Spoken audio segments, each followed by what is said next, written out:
Hi everyone, ನಾವು ಜಾತ್ರೆ blog ಹಾಕ್ತಾ ಇದ್ನಲ್ಲ. ಸೊ ಜಾತ್ರೆ ಇವತ್ತು ಬೇಗ ಎದ್ದಿದ್ವಿ, ಬೆಳಗ್ಗೆ 4 ಗಂಟೆಗೆ. ಸೊ ಬೆಳಗ್ಗೆ 4 ಗಂಟೆಗೆಲ್ಲ ರೆಡಿಯಾಗಿ ಬಿಡ್ತಾ ಇದ್ದೀವಿ. ಬೆಳಗ್ಗೆ ಬೇಗ ಬಿಟ್ಟರು ತುಂಬ ಜನ ಇದ್ದರು ದೇವಸ್ಥಾನದಲ್ಲಿ.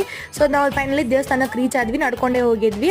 ದೇವಸ್ಥಾನಕ್ಕೆ ಹೋಗಿ ಹಣ್ಣು, ಕಾಯಿ, ಎಣ್ಣೆ, ನಮ್ಮಪ್ಪ ದೇವರಿಗೆ ಹಚ್ತಾರಲ್ಲ ಅದಕ್ಕೆ, ಉಪ್ಪು ಮತ್ತು ಮಂಡಕ್ಕಿ ತೊಗೊಂಡ್ವಿ.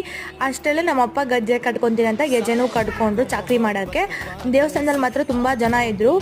ಯಾಕಂದರೆ ಮೆರವಣಿಗೆ ಹೋಗೋ ಟೈಮ್ ಆಗಿತ್ತಲ್ವ, ಅದಕ್ಕೆ ಸ್ವಲ್ಪ ಜಾಸ್ತಿ ಜನ ಇದ್ದರು. ಮೆರವಣಿಗೆ ಏನಕ್ಕಪ್ಪ ಅಂದರೆ ದೇವರು ರಾಕ್ಷಸರ ಸಂಹಾರ ಮಾಡೋಕ್ಕೆ ಮರಡಿ ಬೆಟ್ಟಕ್ಕೆ ಹೋಗ್ತಾರೆ. ಅದಕ್ಕೋಸ್ಕರ ದೇವ್ರ ಮಕ್ಕನ ಕವರ್ ಮಾಡಿಬಿಟ್ಟು ಅಲ್ಲಿ ಸೂರ್ಯೋದಯ ನೋಡೋಕ್ಕೋಸ್ಕರ ಕರ್ಕೊಂಡು ಹೋಗ್ತಾರೆ. ಅದಕ್ಕೆ ಇಲ್ಲಿ ದೇವ್ರು ಹೋಗ್ತಾ ಇದೆ. ಈ ದೇವ್ರು ಹೋಗೋವಾಗ ಎಲ್ಲರೂ ತುಂಬ ಸೈಲೆಂಟಾಗಿರಬೇಕು. ಅಷ್ಟು ಜನ ಇದ್ದರೂ ತುಂಬ ಸೈಲೆಂಟಾಗೇ ಇರ್ತಾರೆ ಕೂಡ. ಅದೇ ಸ್ಪೆಷಲ್ಲು. ಬೆಳಗ್ಗೆ ಬೇಗ ಆಗಿರೋನ ನಮ್ಮ ತಂಗಿ ಮಲಗಿಬಿಟ್ಟಿದ್ಲು, ನಮ್ಮಪ್ಪ ಚಾಕ್ರಿ ಮಾಡ್ಕೊಂಬರೋದ್ರಲ್ಲಿ. ಆಮೇಲೆ ಅವಳನ್ನ ಎಬ್ಬಿಸ್ಕೊಂಡು ದೇವಸ್ಥಾನಕ್ಕೆ ಹೋಗಿದ್ವಿ. ಒಳಗೆ ವಿಡಿಯೋ ಮಾಡೋಂಗಿರಲಿಲ್ಲ ಅಂದ್ಬಿಟ್ಟು ಹೊರಗೇನೆ ವಿಡಿಯೋ ಮಾಡಿದ್ದೆ. ನೆಕ್ಸ್ಟ್ ವಿಡಿಯೋದಲ್ಲಿ ಮರಡಿ ಅಂದಲ್ಲ, ಅದೇನಂತ ತೋರಿಸ್ತೀನಿ. Thank you. Like, share and comment.